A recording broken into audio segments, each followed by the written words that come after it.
जीत के लिए जुनून चाहिए, जीत के लिए जुनून चाहिए, आत्मविश्वास रगों में खूब चाहिए। ये आसमान भी आएगा ज़मीं पर, बस इरादों में जीत की गूंज चाहिए। दोस्तों, कहावत है, जब आपको लगेगी आपका सपना इतना बड़ा और अलग क्यों है, जब आपको लगेगी कि आपका सपना इतना बड़ा और अलग क्यों है, तो समझ लेना आपने सपने को नहीं, सपने ने आपको चुना है। चलिए दोस्तों, आप सभी को शिवकुन क्लासेस में स्वागत है। आज हम मध्यकालीन भारत का इतिहास टाइप 3, जो कि आज लास्ट टाइप है मध्यकालीन भारत का, अब अगला इसके बाद आएगा आधुनिक भारत का इतिहास। इससे पहले प्राचीन काल भारत का इतिहास समाप्त हो गया है और आज मध्यकालीन भारत का इतिहास भी टाइप 3 समाप्त होने जा रहा है। इससे पहले का जो भी नहीं देखें उसे प्ले स्टोर में जा कर के देख सकते हैं। चलिए दोस्तों, स्टार्ट करते हैं। और अगर वीडियो अच्छा लगेगा तो चैनल को सब्सक्राइब कर लीजिएगा और आगे अपने सभी दोस्तों को भी शेयर कर दीजिएगा। चलिए स्टार्ट करते हैं। क्वेश्चन नंबर 1, यादव सम्राटों की राजधानी कहाँ थी? यादव सम्राटों की राजधानी देवगिरी थी। क्वेश्चन नंबर 2, कौन से विदेशी देश ने सबसे पहले भारत के साथ व्यापार किया था? यह पुर्तगाल ने किया था। क्वेश्चन नंबर 3, यात्री इब्न बतूता कहाँ से आया था? यह मोरक्को का यात्री था और मोरक्को से आया था। चित्तौड़ का विजय स्तंभ किसने बनवाया था? राणा कुंभा ने। क्वेश्चन नंबर 5, विदेशी भाषाओं में से कौन सी भाषा मुगल शासन काल में भारत के दरबारों में व्यापक रूप से प्रचलित रहती थी? फारसी। असम राज्य का नाम उस जनजाति पर रखा गया था जिसने उस देश को जीता था और यह कबीला कहाँ से आया था? यह दक्षिणी चीन से आया था। ये ऑप्शन सब गलत है और इसका आंसर होगा दक्षिण चीन से आया था। क्वेश्चन नंबर 7, मुगल जागीर तकनीकी रूप से क्या था? किसी अधिकारी के लिए भू राजस्व का समनुदेशन। क्वेश्चन नंबर 8, कौन है जिन्होंने 17वीं शताब्दी के दौरान भारत के पश्चिमी तटीय व्यापार के अधिकांश भाग पर नियंत्रण कर रखा था? डच। क्वेश्चन नंबर 9, इसको सही अनुक्रम में सजाए। निजामुद्दीन औलिया, कबीर, मीराबाई, तब तुलसीदास। क्वेश्चन नंबर 10, कौन सी शक्तियों ने तुंगभद्रा दोआब के लिए लड़ाई नहीं लड़ी? गोलकुंडा और अहमदनगर के सुल्तान। क्वेश्चन नंबर 11, रणथंभौर क्या है? यह एक राजपूत दुर्ग है। तनचोई जरी का विकास कहाँ हुआ था? वाराणसी में। क्वेश्चन नंबर 13, पूर्व रियासत नाहन अब किस राज्य का अंग है? हिमाचल प्रदेश। मुगल काल के दौरान एक विदेशी यात्री भारत आया था तथा उसने एक विशेषज्ञ के रूप में तख्ते ताउस मयूर सिंहासन का वर्णन किया था। उसका नाम क्या है? ट्रेवनियर है। क्वेश्चन नंबर 15, भारत में पहली फ्रेंच फैक्ट्री कहाँ स्थापित की गई थी? सूरत में। क्वेश्चन नंबर 16, अमीर खुसरो का एक संगीतज्ञ था और सूफी संत, फारसी तथा हिंदी का लेखक और विद्वान इतिहासकार भी। क्वेश्चन नंबर 17, विश्व प्रसिद्ध तख्त ताउस किस मुगल भवन में रखा गया था? यह दिल्ली के लाल किले का दीवाने आम में रखा गया था। क्वेश्चन नंबर 18, सुविख्यात कोहिनूर हीरा किस खाक खान से निकाला गया था? यह कोहिनूर हीरा गोलकुंडा यानी बीजापुर से निकाला गया था। क्वेश्चन नंबर 19, काला बाजारी और जमाखोरी को नियंत्रित करने के लिए अलाउद्दीन खिलजी द्वारा कौन सा आदेश नहीं दिया था? खुत्तों और मुकदमों को अधिक विशेषाधिकार दिए जाएं।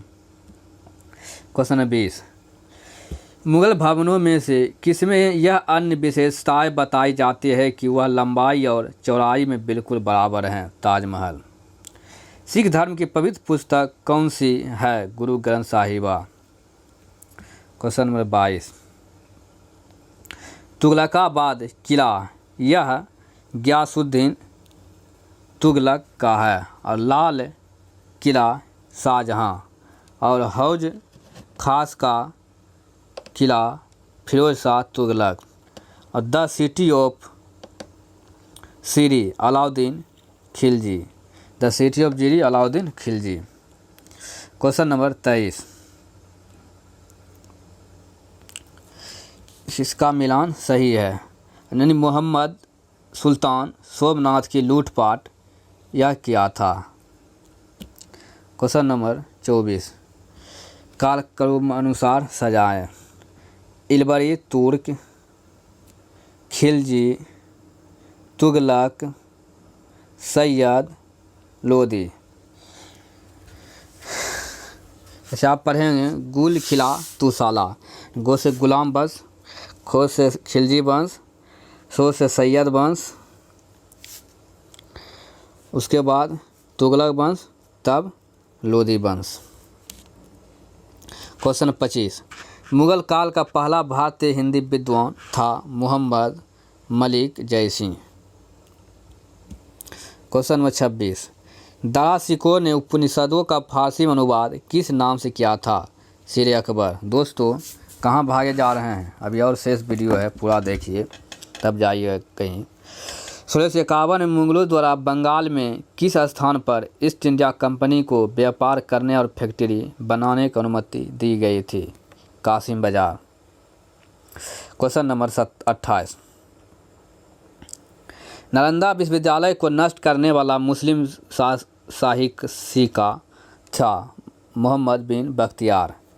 मुगलों सम्राटों का मीर बख्शी किस विभाग की अध्यक्षता करता था? सेना संगठन ने। क्वेश्चन नंबर 30, किस युद्ध ने भारत में मुगल राज्य की नींव पड़ी? पानीपत का प्रथम युद्ध। किस मुगल शासक ने भारत को वनस्पतियों और प्राणी जगत, ऋतुओं और फलों का विशद विवरण अपनी दैनंदिनी डायरी में दिया है? यह बाबर ने। क्वेश्चन नंबर 32, सुलेखन क्या है? यह सुंदर हस्तलेखन है। मुगल काल की राजभाषा क्या थी? फारसी। क्वेश्चन 34, महाराष्ट्र में भक्ति संप्रदाय किसकी शिक्षाओं द्वारा फैला था? समर्थ गुरु रामदास। क्वेश्चन 35, वह भाषा कौन सी है जिसे मध्ययुग के दौरान शिविर भाषा कहा जाता था? उर्दू को। कौन सा एक फतेहपुर सीकरी में स्थित नहीं है? मोती मस्जिद। क्वेश्चन नंबर 37, मोती मस्जिद किस नगर में स्थित है? आगरा किला। कौन सी जोड़ी गलत है? चंगेज खान बनाम अलाउद्दीन खिलजी। क्वेश्चन नंबर 39, भारत आने वाले प्रथम यूरोपीय कौन थे? पुर्तगाल। क्वेश्चन नंबर 40, किस मुगल सम्राट को हिंदी गीतों की रचना का श्रेय प्राप्त है? शाहजहां को।